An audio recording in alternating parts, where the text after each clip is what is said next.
Hello friend, आपका स्वागत है हमारे YouTube channel SC study point पर। आज हम क्लास 11 का फिज़िकल एजुकेशन चैप्टर नंबर 4 जो सेकंड टर्म में आ रहा है वो पढ़ेंगे कि अक्षम व्यक्तियों के लिए शारीरिक शिक्षा और खेल। ठीक है, यानी अक्षम व्यक्ति यानी वो व्यक्ति जो अंधे होते हैं, बहरे होते हैं, गूंगे होते हैं। ठीक है, उनके लिए शारीरिक शिक्षा यानी पूर्ण रूप से वह सही नहीं होते। ठीक है, जैसे हम हमारी आँख नाक एकदम सही है। ठीक है, तो उन व्यक्तियों के लिए शारीरिक शिक्षा एक खेल जो पूर्ण रूप से शारीरिक रूप से सही नहीं है। ठीक है, तो उनके लिए पहला पॉइंट दे रखा है कि रूपांतरित शारीरिक शिक्षा के लक्ष्य और उद्देश्य। यानी रूपांतरित मतलब बदलती हुई शारीरिक शिक्षा के लक्ष्य क्या हैं, जो बदल रही है शारीरिक शिक्षा, उसके लक्ष्य और उद्देश्य। तो सरकार द्वारा असहाय बच्चों को पहचानने के लिए कई कार्यक्रम चलाए गए हैं। तो जिनमें से कुछ इस प्रकार हैं। पहला है कि सुधारात्मक शारीरिक शिक्षा के शारीरिक शिक्षा, उपचारात्मक शारीरिक शिक्षा, शारीरिक चिकित्सा, सुधारात्मक चिकित्सा और विकासात्मक शारीरिक शिक्षा, व्यक्तिगत शारीरिक शिक्षा आदि। ये इसके रूपांतरित शारीरिक शिक्षा के लक्ष्य भी हैं और उद्देश्य भी हैं। ठीक है, जो सरकार ने चलाए गए थे असहाय बच्चों के लिए। ठीक है, दूसरा पॉइंट है रूपांतरित शारीरिक शिक्षा यानी बदलती हुई शारीरिक शिक्षा। शारीरिक शिक्षा का उप विषय है। ठीक है, एक व्यक्तिगत कार्यक्रम है यह, जिसमें विद्यार्थियों का विकास किया जाता है। जिन विद्यार्थियों को विशेष शारीरिक शिक्षा कार्यक्रम की आवश्यकता होती है, रूपांतरित शारीरिक शिक्षा के अंतर्गत शारीरिक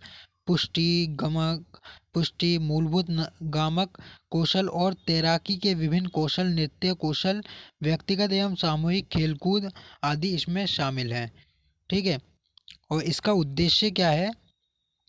इसका उद्देश्य है कि चिकित्सा परीक्षण। ठीक है, यानी चिकित्सा का परीक्षण और कार्यक्रम विद्यार्थियों की रुचि के अनुसार हो। ठीक है, और उपकरण आवश्यकता अनुसार होने चाहिए। जो उपकरण होते हैं, बैट बॉल जितने भी जिससे खेल सकते हैं, वो उपकरण आवश्यकता के अनुसार ही होने चाहिए।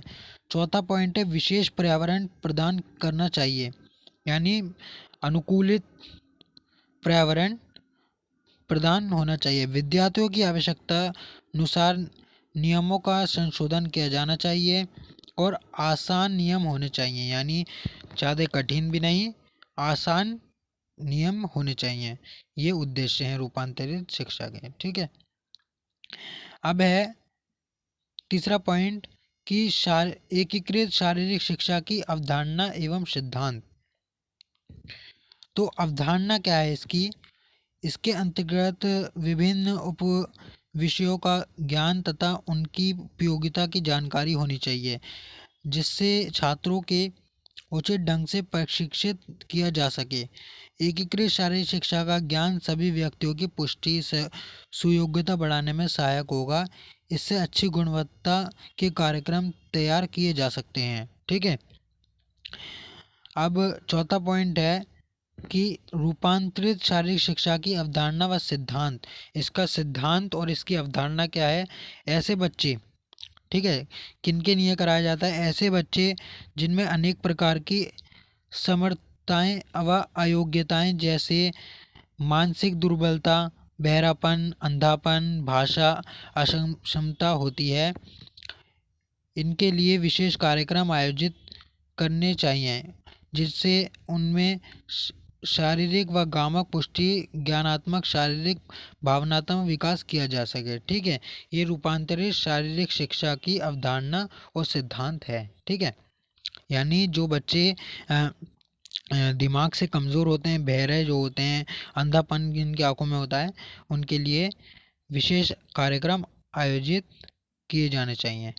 अब इसका सिद्धांत क्या है, ठीक है, तो इसका सिद्धांत ये है कि इसके कार्यक्रम चिकित्सा परीक्षण विद्यार्थियों की रुचि व क्षमताओं के अनुसार, उपकरण आवश्यकता अनुसार हों और विशेष पर्यावरण प्रदान करें और विभिन्न शैक्षिक सूक्तियों को लागू करना आवश्यक है। ठीक है, अब पांचवा पॉइंट है स्पेशल ओलंपिक भारत। ठीक है, स्पेशल ओलंपिक भारत क्या है, तो यह संस्था शारीरिक मानसिक रूप से अक्षम खिलाड़ियों को ओलंपिक स्तर के लिए तैयार करती है। देश में राष्ट्रीय स्तर पर भारतीय खेल प्राधिकरण की मदद से 24 एकल टीम खेलों के लिए उन्हें प्रशिक्षण दिया जाता है। यह संस्था 1982 एक्ट के अंतर्गत सन 2001 में शुरू की गई। ठीक है, अब है हमारा पैरालंपिक्स। पैरालंपिक्स क्या है, तो यह खेल शारीरिक रूप से विकलांग व्यक्तियों के लिए आयोजित ओलंपिक खेल हैं। ठीक है, जो पैरालंपिक है। सर्वप्रथम पैरालंपिक 1960 में रोम में शुरू हुए। इन खेलों का मुख्यालय वॉन जर्मनी में स्थित है। अब है डेफलिम्पिक। डेफलिम्पिक बधिर खिलाड़ियों के लिए आयोजित किए जाते हैं। विश्व में सबसे बड़ा आयोजन है। ठीक है, इनका आयोजन बाघिरों के लिए खेलों की अंतर्राष्ट्रीय committee the international community of sports of the deaf द्वारा किया जाता है। अब डेफलिम्पिक्स जो होते हैं, ठीक है, जो डेफलिम्पिक अंतर्राष्ट्रीय ओलंपिक संघ द्वारा स्वीकृति है।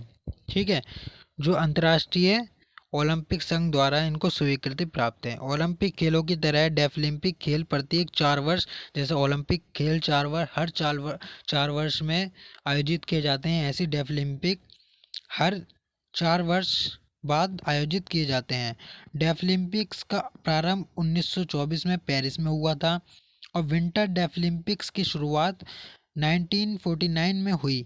इन खेलों की शुरुआत 148 खिलाड़ियों के प्रदर्शन से हुई, किंतु अब लगभग 4000 खिलाड़ियों ने इन खेलों में भाग लेते हैं। ठीक है, यानी शुरुआत हुई 148 खिलाड़ियों के प्रदर्शन से, लेकिन अब जो हैं लगभग 4000 के आसपास खिलाड़ी इन खेलों में भाग लेते हैं। और डेफलिम्पिक्स में प्रतिस्पर्धा करने के लिए खिलाड़ी की बधिरता कम से कम 55 डेसिबल होनी चाहिए। ठीक है, 55 डेसिबल होगी तभी आप खेलेंगे। और प्रतिस्पर्धा करते समय खिलाड़ियों के सुनने के यंत्र का प्रयोग नहीं कर सकते। ठीक है, डेफलिम्पिक्स की प्रतिस्पर्धा का आरंभ करने के लिए ध्वनि यंत्रों का प्रयोग नहीं किया जा सकता, यानी उदाहरण के तौर पर कि बंदूक की आवाज़, ठीक है, सीटी की आवाज़ इत्यादि।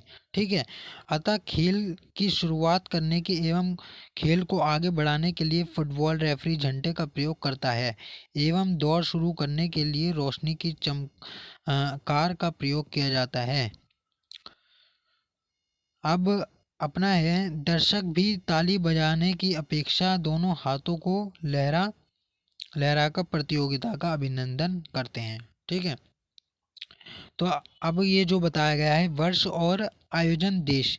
ठीक है, यानी अगस्त 2013 में सोफिया बुल्गारिया। ठीक है, समर डेफलिम्पिक्स कहाँ पर हुए, तो 2013 में सोफिया बुल्गारिया में हुआ। जुलाई 2017 में सैमसन टर्की में हुआ। अब ये विंटर वाले आ गए हैं। विंटर जो हैं, विंटर हुए मार्च 2015 और 2019 में। ठीक है, 4 साल बाद होते हैं। और 2015 वाले हुए रशिया और 2019 वाले हुए इटली में। ठीक है, ये दोनों देशों में हुए, अलग अलग देशों में हुए विंटर और समर। ठीक है, अब है हमारा 8वां पॉइंट कि एकीकृत या समग्र शारीरिक शिक्षा की अवधारणा व आवश्यकता। ठीक है, तो शारीरिक शिक्षा की यह एक नई धारणा है। यह भली भांति जाना हुआ तथ्य है कि आज सारा विश्व बहुत तीव्र गति से बदल रहा है। शारीरिक शिक्षा का पारंपरिक रूप या ढांचा प्रभावी समाज की आवश्यकताओं से निपटने के लिए सक्षम नहीं है, इसलिए एकीकृत या संगठित शारीरिक शिक्षा समय की आवश्यकता बन चुकी है। एकीकृत या समग्र शारीरिक शिक्षा की धारणा बहुत ही व्यापक है और केवल शारीरिक गतिविधियों व खेल तक ही सीमित नहीं है। ठीक है,